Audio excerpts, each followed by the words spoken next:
Hello friends, అందరూ ఎలా ఉన్నారు? బాగున్నారని ఆశిస్తున్నాను. Welcome back to my channel. ఇంకా ఎవరైతే సబ్స్క్రైబ్ చేసుకోలేదో వాళ్ళంతా సబ్స్క్రైబ్ చేసుకోండి. నెక్స్ట్ రేపు కోర్టు హీరింగ్ ఉంది ఫ్రెండ్స్.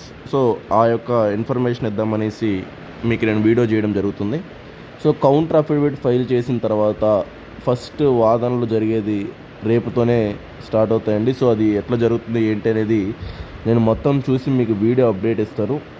సో దాన్ని బట్టి మీకు ఐడియా వస్తుంది.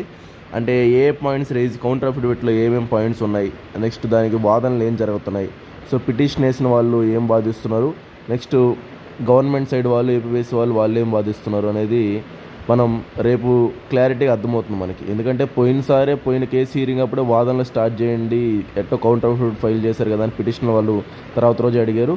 బట్ అది ఒక వారంకి పొడిగించడం జరిగింది. సో రేపైతే ఖచ్చితంగా మనకి వాదనలు జరుగుతాయి. ప్రతివాదనలు జరుగుతాయి ఆ కౌంటర్ అఫిడవిట్ ఫైల్ చేసిన దాని మీద. సో ఆ కౌంటర్ అఫిడవిట్లో పాయింట్ కూడా ఏంటంటే, మెయిన్స్ తర్వాత ఏమైనా పిటిషన్స్ కానీ వచ్చినట్లయితే అది కోర్ట్ ఆఫ్ లా ప్రకారం చల్లవు అని చెప్పేసి కూడా అనున్నారు. సో అది ఏంటి అనేది మొత్తం క్లారిటీగా రేపు వాళ్ళ వాదనలు జరుగుతాయి. నేను అయిపోయిన వెంటనే మీకు వీడియో చేస్తాను. సో అది చూడగానే మీకు అర్థమవుతుంది. ఎందుకు సార్ ఇదంటే, మనకి గ్రూప్ 2 ఎలా పోతుందని మీకు తెలియాలి కదా. సో గ్రూప్ 2 రాసిన వాళ్ళందరూ గ్రూప్ 2 ఎలా పోతుందో మీకు తెలియడానికే ఈ ఇన్ఫర్మేషన్ మాత్రమే.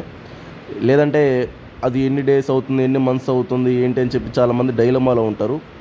సో రిజల్ట్స్ కూడా ఏంటంటే ఇంకా ఇవ్వలేదు ప్రజెంట్. సో ఇవన్నీ చాలా లింక్ ఉంటాయండి. సో ఇది చూద్దాం రేపు కోర్టులో ఏం జరగబోతుంది అనేది చాలా కీలకంగా మారబోతుంది. ఎందుకంటే ఇప్పుడు ప్రతివాదనలు జరుగుతాయి. పిటిషన్ వేసిన వాళ్ళు ఖచ్చితంగా వాదిస్తారు. వాళ్ళు ఎక్కువ రిజల్ట్ స్టే కోసం వాటి కోసం ఇప్పుడు దాకా అడిగారు. బట్ రేపు ఏం అడుగుతారు ఏంటో మనం చూడాలా. నెక్స్ట్ గవర్నమెంట్ సైడ్ దానికి పర్ఫెక్ట్ రెస్పాన్స్ ఏమైనా ఇవ్వబోతుందా, జడ్జి గారు ఏం చెప్తారు అనేది చూడాలా. మొత్తానికి తీర్పు ఎప్పుడు ఇస్తారో ఏంటో, ఫైనల్గా ఎన్ని హీరింగ్లు జరగవచ్చు ఏమో, మొత్తం రేపు వాదనలు బట్టి చూద్దాం అసలు ఎట్లా జరుగుతుంది ఏంటి అని. బట్ నేను ఎప్పుడైతే అది వాదనలన్నీ అయిపోగానే మన కేసు హీరింగ్ అయిపోగానే నేను వీడియో చేస్తాను. ఆ వీడియోలో మీకు ఏం జరిగింది, ఏం మాట్లాడారు, అసలు ఎలా ఇది ముందుకు పోతుందో మన అనాలిసిస్లో మనం చూద్దాం. ఓకేనా.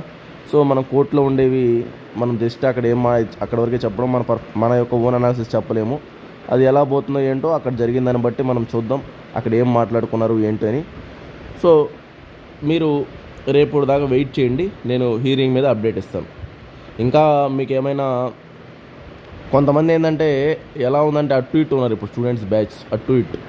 సో దానికోసం వాళ్ళు సపోర్ట్ అటు ఉంటుంది, కొంతమంది సపోర్ట్ ఇలా ఉంటుంది. మొత్తానికి కోర్టు డెసిషనే ఫైనల్ అండి, మన చేతుల్లో ఏం లేదు. కోర్టు ఏది చెప్తే అదేనమాట. బట్ ఏం జరుగుతుందో మనం తెలుసుకోవడం మన బాధ్యత కాబట్టి ఇన్ఫర్మేషన్ తెలియజేయడం మాత్రమే. ఓకే ఫ్రెండ్స్, అయితే నెక్స్ట్ వీడియోలో కలుద్దాం. మీరు రేపు వీడియో కోసం వెయిట్ చేయండి. ఉంటానండి. థ్యాంక్ యూ అండి. బాయ్ అండి.